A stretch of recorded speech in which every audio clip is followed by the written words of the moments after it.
24번째 사연. 크레인이 들어올린 33톤 바위가 떨어진 이야기. 두 팀으로 나눠서 돌작업을 하고 있었다. 월명동 자연성전에서 앞산 돌조경을 처음으로 쌓을 때였다. 나는 그날 앞산 야심작 중간 부분에서 포클레인으로 돌을 쌓고 있었다. 그리고 돌작업을 하는 다른 한 조는 서쪽으로 50m 떨어진 곳 잔디밭 하단부에서 일하고 있었다. 그들은 33톤 바위 작품을 운동장 바닥에 흙을 쌓아 털을 높인 후 그 위에 올려놓으려고 흙을 2차 실어와서 작업을 하고 있었다. 나와 몇 사람이 야심작 자리에서 돌을 쌓는 동안 얼마의 시간이 흘렀다. 그때 50m 떨어진 곳을 쳐다보니 아직도 흙을 고르는 작업을 하고 있었다. 15명이나 되는 많은 사람들이 일을 하러 갔는데 너무 느리게 하고 있네. 저들이 빨리 하고 와야 나와 같이 이곳에서 일을 할 수 있는데 아직도 안 끝났네? 했다.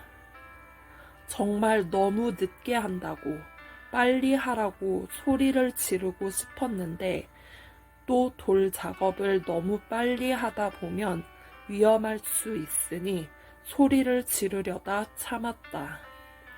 그리고 10여 분간 나는 다른 사람들과 일을 계속했다.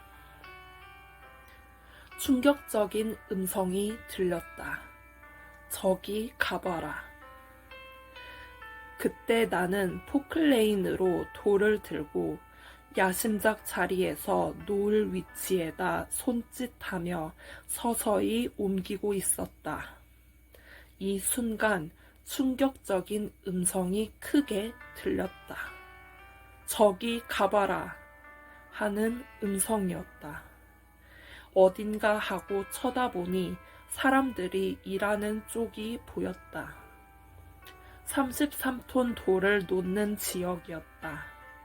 거기밖에 가볼 곳이 없었다. 하나님의 음성이 들린 것이기에 내가 놓으려던 돌은 쳐다도 안 보고 50m나 떨어진 곳으로 정신없이 뛰어 내려갔다. 가보니 크레인으로 33톤 돌을 들어 올려서 돌은 7에서 8m 위에 떠 있고 그 밑에는 6에서 7명이 들어가 거기 쌓여있는 흙을 높이 끌어 모으며 고르고 있었다. 그때 나는 그들이 일하는 곳에 도착하자마자 천둥 번개치듯 소리를 지르며 이때까지 뭣들 하는 거야? 나와봐 하고 고함쳤다. 선생이 와서 소리를 지르니 모두 놀라서 순식간에 33톤 돌 아래에서 뛰쳐나왔다. 이때 위에서 크레인이 들고 있던 33톤 돌이 순간 떨어졌다. 와이어 줄이 끊어지는 소리도 없이 스르륵 풀리며 떨어진 것이다. 그 돌이 떨어지는 바람에 지진이 난 듯 쿵 하는 소리가 땅을 울렸다. 33톤이라 어마어마하게 큰 돌이었다. 넓적한 돌이라 면적이 넓었다. 작업하는 사람들은 흙을 쌓아놓고 그 위에다 이 돌을 얹으려고 7에서 8m 공중에 떠있는 돌 밑에 들어가서 삽과 괭이를 들고 흙을 가운데로 모으고 있었던 것이다. 하나님은 내 입을 통해 모두 돌 밑에서 나오게 소리를 지르신 것이었다. 7에서 8m나 되는 높이에서 돌이 떨어지니 바람이 섬뜩하게 스쳤다. 나는 주변을 둘러봤다. 바위가 커서 사람 키를 넘으니 순간 사람들이 안 보였고 모두 바위 아래 묻힌 것 같았다. 어안이 벙벙하여 서로 돌아보며 사람들을 찾았다. 다 묻혔나? 하나라도 돌 밑에 깔렸나? 하면서 숫자를 세어보니 모두 나왔다고 하였다. 선생 동생인 범성 목사도 거기서 같이 일하고 있었는데 순간 안 보였다. 돌 밑에 깔렸나 생각하고 범서가 하고 불렀다.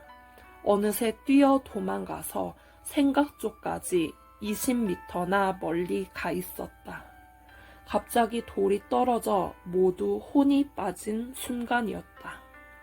바윗돌이 떨어지면서 손을 스치기도 하고 어떤 자는 옷에 스치기도 했다.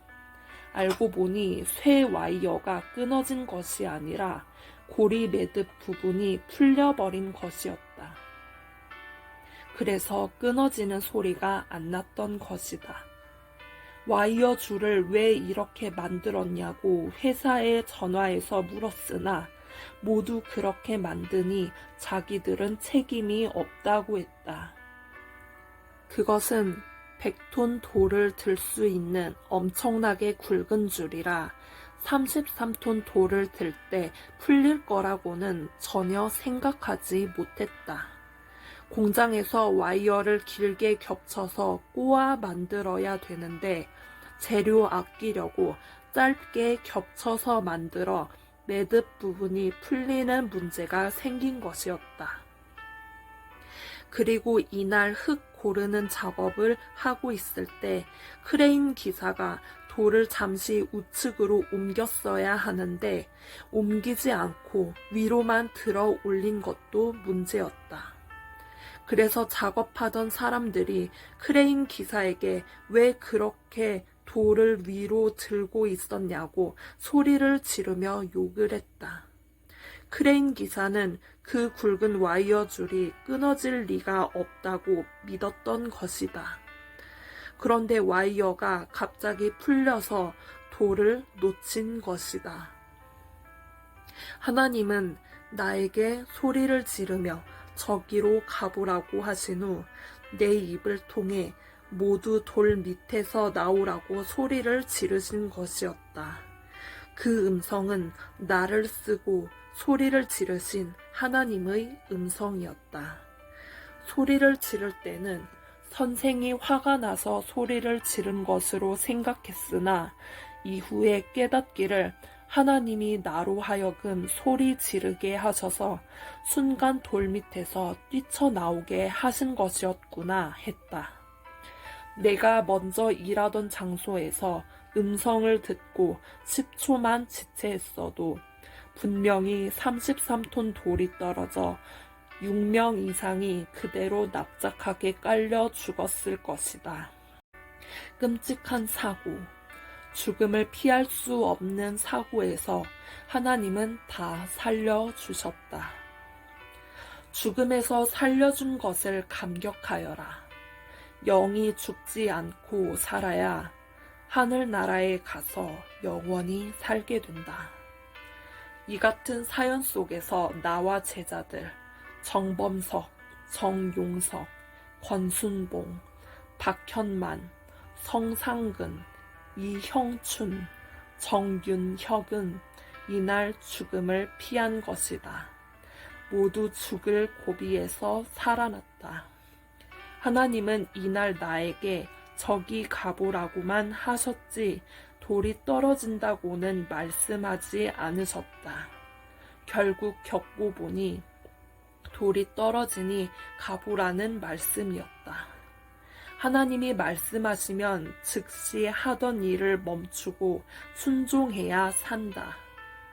전지전능하신 하나님, 성령님, 성자 절대신은 자연성전, 하나님의 궁을 건축할 때 우리를 절대 보호하며 살려주셨다. 이 사건은 작업하면서 일어난 사건들 중 확실히 생각나는 사건이다. 정말 잔인한 사고가 일어날 뻔했다. 이때 둘러서 지켜보던 무리들은 100명이 넘었고 또 비디오를 정확하게 촬영해서 그 광경이 그대로 남아있다. 이날 나는 돌이 떨어질 줄 전혀 몰랐다.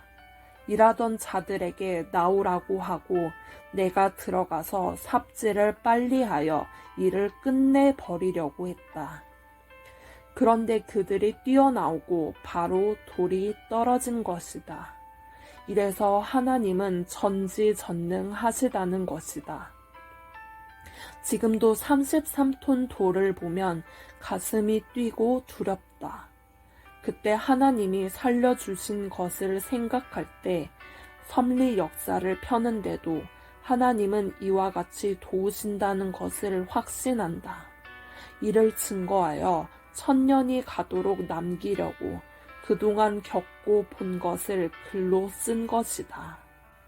모두 죽음에서 살려준 것을 감격하여라. 위치는 다르고 상황은 달라도 하나님은 각종 환난과 죽음의 상황에서 이같이 살려주셨다. 이로써 절대신을 믿고 확신하며 살고 영원한 나라가 있음을 확신하는 것이다.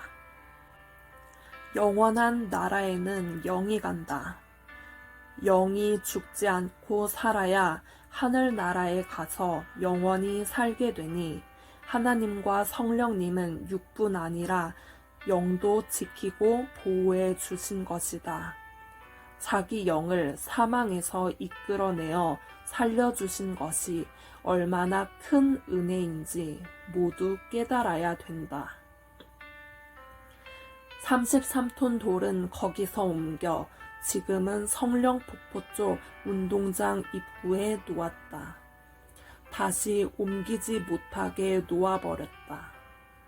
이 돌은 예수님의 생애 33세를 상징하는 돌로 33톤 바위라 칭하는 돌이다. 돌이 넓적하여 위에 올라가면 10여 명이 앉을 수가 있다.